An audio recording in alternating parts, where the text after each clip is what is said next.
While some people love dog parks and some people hate dog parks, I find that they are essential for urban dog owners. It is really the only place that people can take their dogs off leash in the city. And even if you don't live in the city, it can be one of the safest places to work on off leash reliability with your dog. Of course, you shouldn't go in if there are dangerous situations. And of course, you shouldn't force your dog to interact with dogs who they don't want to interact with. But one of the ways that you can ensure that your dog stays safe and that they don't find themselves in uncomfortable situations is to train them while you're there. So let's talk about how we do that. When you're at the dog run, it's very important that you're completely present and engaging with the dogs. But sometimes when I tell people that, they look at me like, what do you want me to do exactly?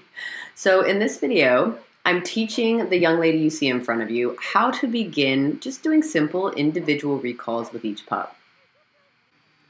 A unique part of teaching individual recalls to groups of dogs is that each recall cue for the individual dogs needs to be distinctive. So I like to pick something that's a bit sing-songy. For example, for my dog, it's Drago, Drago. He won't confuse that with any other signals, and neither will the other dogs.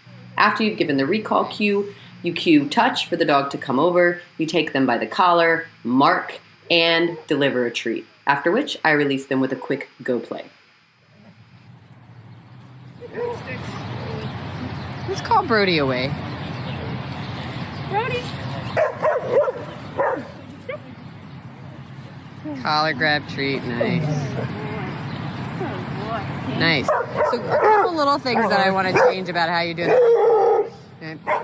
You're doing great. They're all coming very nicely. You got a nice collar grab.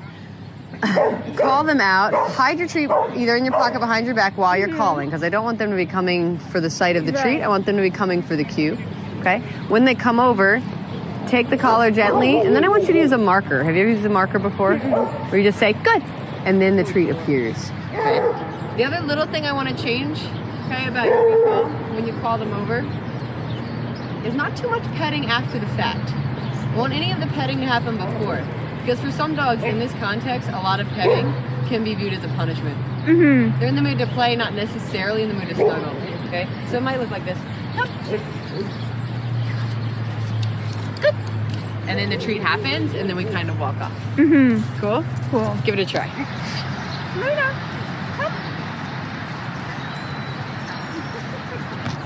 Now, if she doesn't come, add in some different noises, like kissing noises or something. Try to get her attention. Luna, come here. Give it like a... Luna, come here. Sit. Nice timing, nice. Yeah, and I saw you catch yourself a little bit on the petting that time. You just have to notice it a few times, and then you'll start to change the order a little bit. Hi, Zeus. He volunteers for everything. Zeus, come here. Sit. Sit. Sit. Good. Good. Beautiful, beautiful.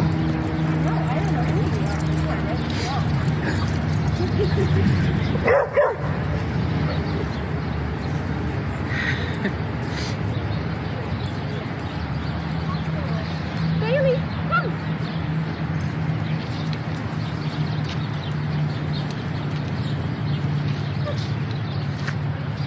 Bailey, sit. Good. Nice.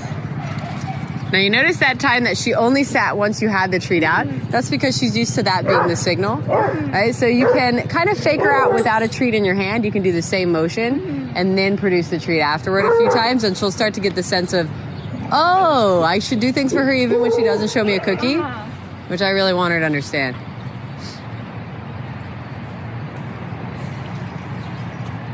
And what's happening here when you're at the dog run, always be practicing. You've got enough dogs to call over. By the time you get back around to the first dog again, they've had lots of break time to play. Right? And the more you work the dogs, the more responsive they'll be to you when you need them to be. Which is really, for me, what it's all about, working for emergency situations. Let's pause here to look at a more unique or more sing-songy recall cue for a dog named Milo. Milo! Milo, come! Good! Very good.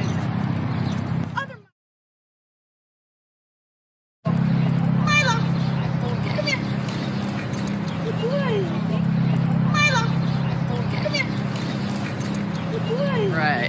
setting up to play a little doggy ping pong. 2 handlers.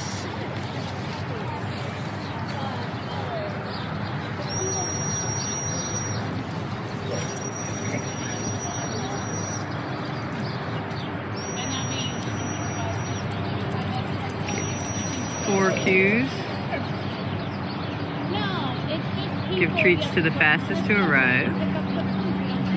Or everyone.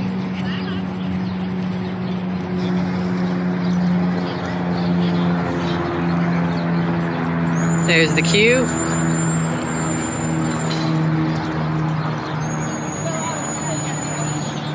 Here they come.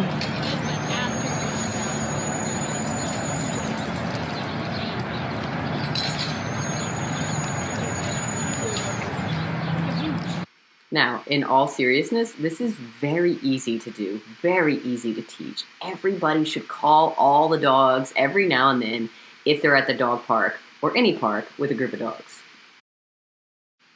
As with teaching any recall, the first thing you're going to do is pick a cue. These trainers in this video are using a dog whistle. You can absolutely do that. Personally, I would lose a whistle or forget a whistle, so I like to use my voice. You pick any cue you like, such as, "All dogs come," or you can yodel. Immediately follow that by luring the dogs over to you. This is why I begin by teaching the individual dog cues, because the best lure that I have found is the known cue. So I'll say, "All dogs come," followed by "Fido, Fido," and "Misha," and "Milo," and whatever cues I've given them. When they come, you reward. Goldie, Bailey, Zuzu, Oliver, Martha, Sadie.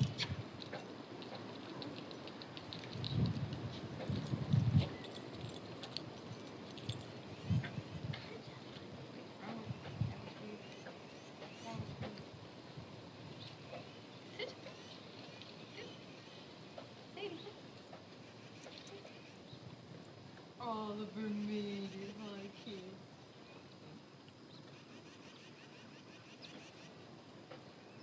Go play. Now, I'm going to step in and play with these dogs a little bit. I've only just met them, and so what you're really looking at here is how I would begin to do group training with a new group of dogs. Notice how I move away a lot? Trying to create a little bit of centripetal force. I want them kind of following me.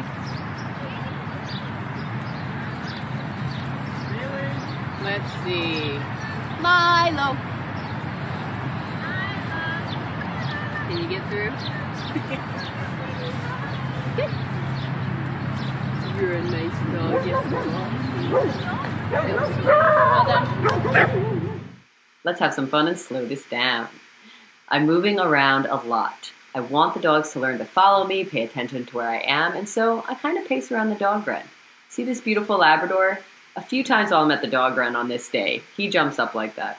Notice how I don't even register it. I don't want him to earn attention. I don't want him to earn any other types of reinforcements for that behavior, so I just keep moving. Then I'm going to figure out, hey, who should I call first? This dog has never been recalled by me, and so I'm going to make sure to indicate to him that I'm talking to him. His previous experience being reinforced for recalls helps him to navigate this entire group in order to get to me. But notice, when I reach for his collar, he ducks it. So I'm going to make a mental note that for this Milo, I need to be working on collar grabs. How do I do that? I'm just going to do half the reach for the next few repetitions. From there, he'll start to learn, oh, the collar grab comes first and then the reinforcement. And then you just saw me do my all done signal, right? So I say, go play, I clap my hands together twice, and I just walk off. Finnegan. Finnegan, Finnegan, Finnegan, Finnegan, Finnegan, Finnegan. Sit. Sit. Sit. Down. Let's go. Let's go, let's go, let's go. Wait. Let's go, let's go, let's go. Wait. Sit. Let's go, let's go, let's go. Wait. Sit.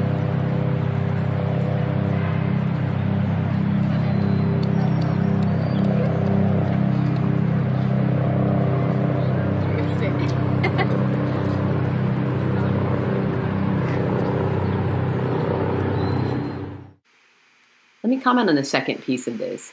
As I move away from this first recall, I decide to play a little bit of let's go and wait with some of these dogs because a couple of them, particularly the jumpy golden and the yellow lab, they are very excitable. And so I want to teach them to turn it on and turn it off. I'm going to ignore any sort of problem behaviors here, this little bit of nipping, no worries, it's going to take itself out because I'm going to alternate let's go with that wait, that little bit of impulse control. Let's go, wait, and then I ask for a sit. Oftentimes, I reward the sit with another let's go. So that sit behavior, that calming down behavior actually can make the party get started. And I'm part of the party. I'm not spending all of my time trying to get them to stop having fun. Instead, I'm teaching them how to have fun when it's appropriate and teaching them how to calm down when I need it.